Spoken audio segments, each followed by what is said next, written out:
Before you put your curling iron into your mannequin's hair, it's very important that you test it.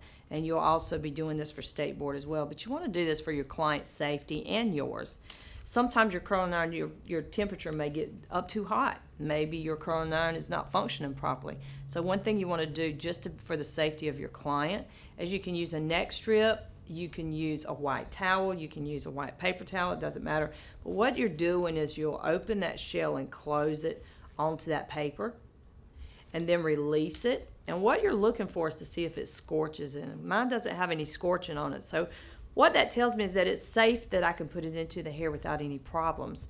You definitely want to check it out before you use it, not after you begin. The last curl is a Croquignole. And this is the one that you actually do for state board. Now normally we would have the hair a little bit shorter than this, but I'm going to see if I can get you through this one. It's usually used for a volume curl. Your same rules apply for placement. Once you have established your base, you have to determine, do you want it to be on base, which would be maximum volume? Do you want it half off base, which is medium volume, or off base, which is your least amount of volume, or lift at the scalp? So again, you don't want your section to be wider than the diameter of the barrel or of your tool of choice. So I'm just going to establish my base. And then I'm going to feed that hair, clicking and turning. And this is where it's just going to go right in from the back.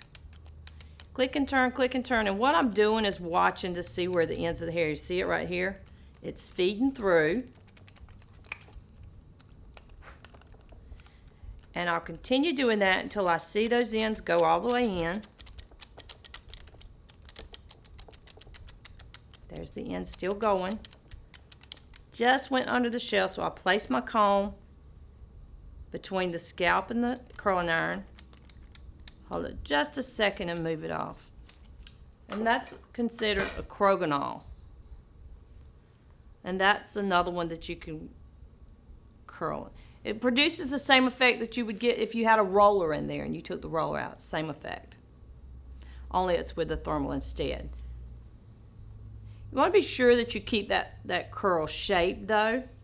If I let it just hang while it's still hot, it's going to lose the tightness of that curl because it's going to cool down in the position that hair is in when it cools.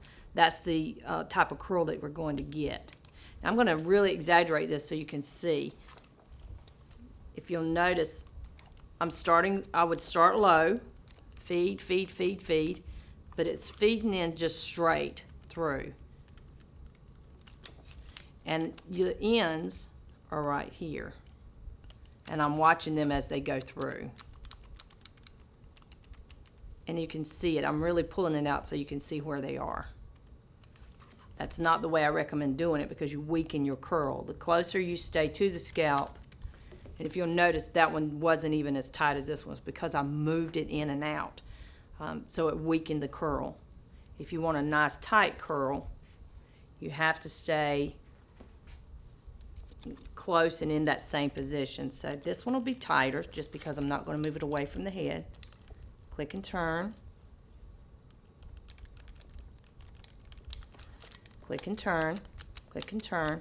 If you're having trouble getting the hair through, be careful. You may not be opening the shell enough. You're letting it get too tight. The tension may be too tight. As the hair is wrapping around, that's the tension I'm referring to. There's my end, so I continue to click and turn.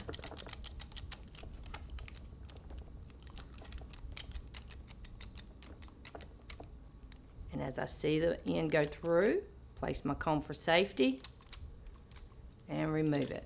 You see the difference in this curl and this one? It's because this one I kept that iron in place and stayed close to the scalp. This one I moved back and forth. And I'm going to show you really quick the one that most people are used to doing at home, and this is what makes you the professional. And this is the reason you want to learn to do it a little bit harder way. People at home start at the end and roll it down. Then they count to 10. 1, 2, 3, 4, 5, 6, 7, 8, 9, 10. And take it out. Now, if you'll notice, I got the curl there, but look where the curl actually starts going over the barrel. You can see where it finally went over the barrel. And the reason it's so weak here is because the main heat was at the ends where I started and came all the way down. So it doesn't have that strength. Look at how much stronger this curl is just because it was stayed heated the whole time while I was working, and this one didn't. So which one's going to give you the better lasting hairstyle? Of course it's going to be this. And also there's another factor for you to consider. If the client can do it at home, then who's the professional? You or the client. You need to be able to do something they don't do already at home all the time. Now, if it's a cosmetologist doing it at home, that's a different story. But as a general person coming in, your common or your regular client that walks in, this is what they're doing and this is the results they're getting. This is what you're sending them out the door with, and that way you may do the same hairstyle they're doing, but yours lasts a little longer, looks a little better, and they're not quite sure why. And they'll come back and say, well, I did what you did. You'll know why, because you're the professional, you're giving them the better job. So be careful not to cut corners while you're in the salon and try to do it the quickest way. Make sure you just get faster at doing it better.